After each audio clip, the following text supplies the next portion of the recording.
Unit C, Nouns. nouns. So nouns are the naming words. Nouns are the words which is used to give any object a name. Noun is a word that is used to name an object. So noun वो words हैं जो किसी भी object को name देते हैं. And the definition of noun is name of any person, place, animal or thing. किसी person का नेम, किसी एनिमल का, प्लेस का नेम या किसी ऑब्जेक्ट का name, these all are noun. For example boy, girl, mother, father, Sachin Tendulkar, Amitabh Bachchan, and table, chair, these all are names and these all are nouns. Okay, and now we'll see the classification of nouns. So in your syllabus there are 5 kinds of nouns given. So first we'll read about first kind of noun, that is proper noun. So let's come to proper noun. Proper noun is a special name given to someone, something or some place. Proper noun जो होता है that is a special name given to any person or any place or anything. जैसे कि I called Sachin Tendulkar, my name Priyanshi Sachan, your name, your specific name. Kanpur is a city name, so Kanpur is a specific name of a city. So these all are proper nouns. Next one is common noun. So a common noun is a word that names a class of person, animal, place or thing. Suppose if I say boy, girl, student, family, city, mountain. Okay, so these all are common nouns. Common noun किसी भी चीज़ का common name is common noun. किसी भी चीज़ का या किसी भी like कोई भी ऐसी चीज़ या कोई भी ऐसे ग्रुप ऑफ पीपल जिसमें बहुत सारे लोग इंक्लूड हो सकते हैं या कॉमन कैटेगरी में लोग आते हैं, that is common noun.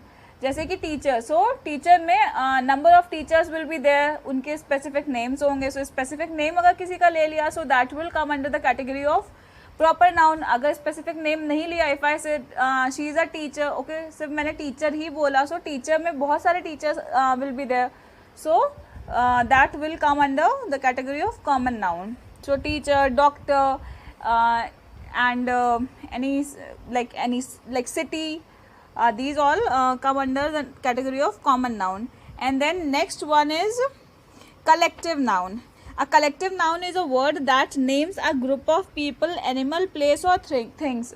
So collective noun जो है that shows the collection of people, collection of anything, collection of animals और collection of places. जैसे कि bunch of grapes. So bunch is your collective noun. Army of soldiers. So army will come under the category of collective noun. Okay. Crowd of people. So crowd क्या है? That is collective noun. Herd of sheep. So herd is the word that is collective noun. Okay. Next one is material noun.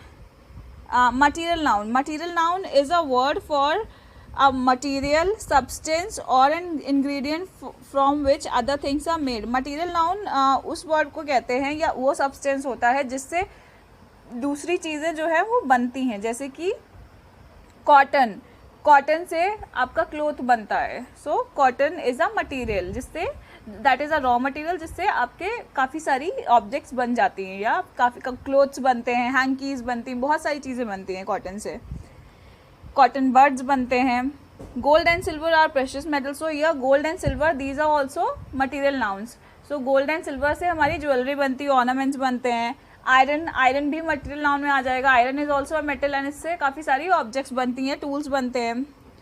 And the fifth category, that is the last category, is abstract noun. So noun जो है वो आपकी ideas को, qualities को, feelings को and conditions को भी name करता है. सो जो नाउन जो आइडिया या क्वालिटी या फीलिंग्स या कंडीशंस को नेम करते, that noun is known as abstract noun. So यह abstract noun is given. An abstract noun is the word that names a quality, feeling, idea और कंडीशन ऑफ समवन और something and that can not be touched. Okay, so feeling है या idea है या किसी की कोई क्वालिटी है, we can not touch that. Okay, if I say this person is intelligent, so हम किसी पर्सन की इंटेलिजेंस जो है we can not touch that thing. Okay, and abstract noun is uncountable. जो एब्स्ट्रैक्ट नाउन होता है वो अनकाउंटेबल नाउन होता है. And I will tell you later on these countable and uncountable nouns also. So abstract noun is a noun which determines the feeling, quality, idea or condition of someone or something which you cannot touch. Okay, सिर्फ आप उसे feel कर सकते हो, sense कर सकते हो, but you cannot touch that. That is abstract noun. So happiness, sadness, these all are abstract noun. Intelligence, smartness, so क्या है ये सब? ये abstract nouns हैं. And after this I'll come to another category of noun, that is noun number. And noun number are divided into two types. So first one is countable noun and another one is uncountable noun. Noun number हम two categories में divide करते हैं. पहला noun number में countable noun आता है and then uncountable noun आता है. So countable noun are those noun which can be counted.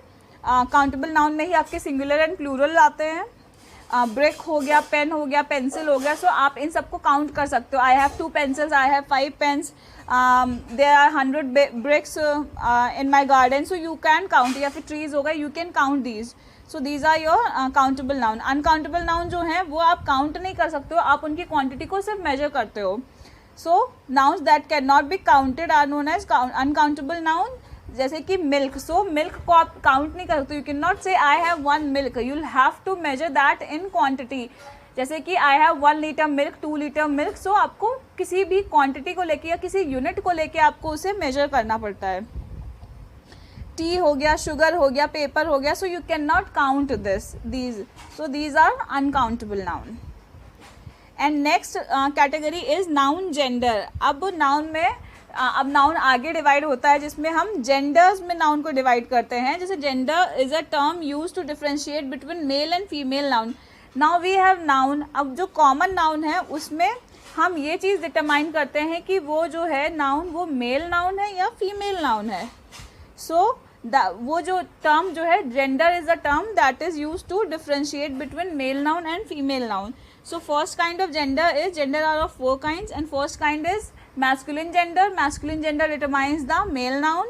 जैसे कि boy, dog, father, grandfather, these are masculine gender. Feminine gender determines female noun. So जैसे कि girl, woman, cow, buffalo, these are your female noun. Common gender, a noun that denotes both male and female is said to be in common gender. जैसे कि teacher. So teacher has both male teacher and female teacher. Doctor में भी male doctors are there, female doctors are there. Baby girl भी होती है, baby boy भी होता है. So these terms comes in common gender. Last one is neuter gender. A noun that denotes a thing without life is said to be a neuter gender. Example, pen, chair, table. जो lifeless things होती हैं या जो non living things होती हैं वो सारी neuter gender में आती हैं. जैसे कि pen, table, chair, etcetera, car, etcetera. So that's all for the noun.